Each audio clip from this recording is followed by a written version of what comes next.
irrational versus rational? Alright, so basically, that's our first menu option.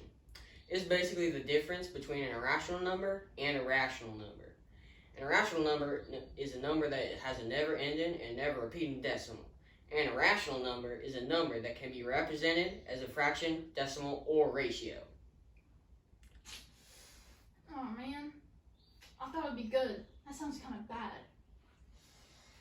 I think I'll take exponents instead. Alright, now 1 exponents. Please wait for your table over there.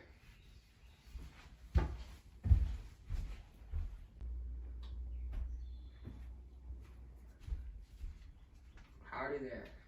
Hi. Can I do you have can I get the scientific notation? Let me check if we have that. We do have that. Can I get it? Yes. Thank you. Please go wait for your table over there. Thank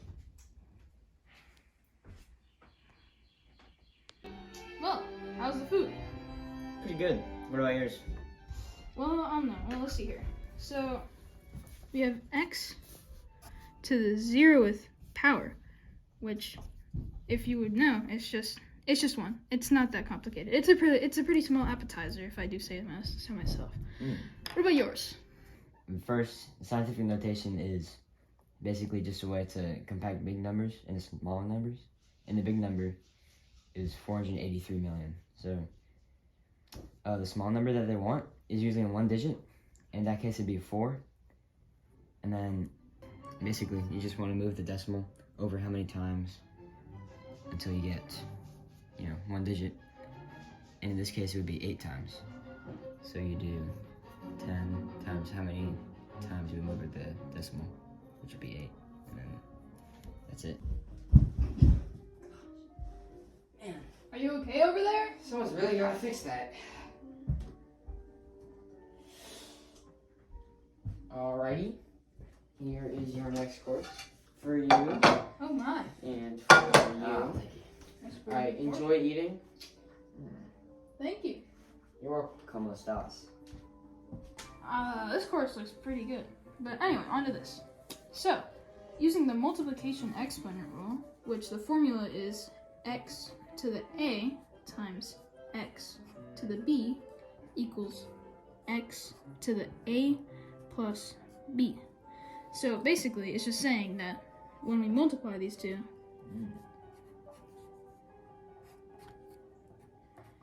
we're just going to be adding their exponents. So that would be x to the 7th. So this is basically the same as the appetizer, but it's reversed. Because since last time, we were doing scientific notation, right? We were putting it into scientific notation.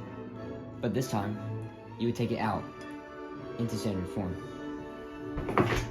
So basically, if you solve this, you get this, right?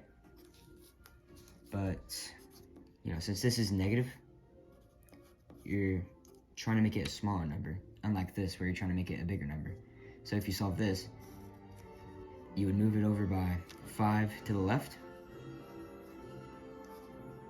and that would be this.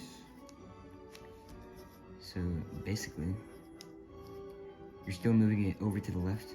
On to my dish. So here we have 10x to the 7th over 2x to the 4th. But this is the other property, which is the multiplication property. This is going to be the division property. So instead of adding, it's going to be, the formula will be a over x to the b is equivalent to x to the a minus b. You see right there? So we can apply the same thing. So it would be x to the 7th minus 4. So that would be x to the 3rd. And we can tack that on here. 5x to the 3rd. I'm honestly pretty full, but unlike these two, since this is an exponent outside, let's quickly do the constant first. For this, since this is going to be an exponent, instead of adding them, we're going to multiply them. So it would be, the formula for this would be x to a and B is equivalent to x to the AB. So we can apply this, and 3 times 2 is x to the 6th. I couldn't finish that one. It was like too much. Makes sense, yeah. Alright. Here is your bill. We don't have to pay that, right? I mean, like, we did let give me- you let me- food. let me- I mean, that's how this economy works. Like, it's money for goods and services. Like, so you're gonna have to pay that. So Yeah, let's go. wait, but wait. Oh.